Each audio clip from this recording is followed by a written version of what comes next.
একটা মানুষের কপাল এতটা খারাপ হতে পারে, সেটা নেইমার জুনিয়রকে না দেখলে কখনো বুঝতাম না।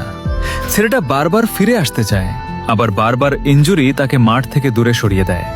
দীর্ঘ 3 বছর পর অবশেষে সে জাতীয় দলে ফিরল। কোটি কোটি ভক্ত আবার স্বপ্ন দেখতে শুরু করলো। মনে হচ্ছিল আবার সেই পুরনো নেইমারকে দেখব, কিন্তু সুখটা যেন তার কপালে বেশি দিন থাকলো না। আবার ইনজুরি, আবার কষ্ট। কত স্বপ্ন ছিল ব্রাজিল বনাম পানামা ম্যাচটিতে নেইমার জুনিয়রকে মাঠে দেখব, তার ড্রিবলিং দেখব, তার হাসি দেখব, কিন্তু সেটাও আর হলো না। এখন আবার শোনা যাচ্ছে বিশ্বকাপের শুরুতে মরক্কোর সাথে ম্যাচেও হয়তো নেইমার খেলতে পারবে না। বলতে কষ্ট লাগে।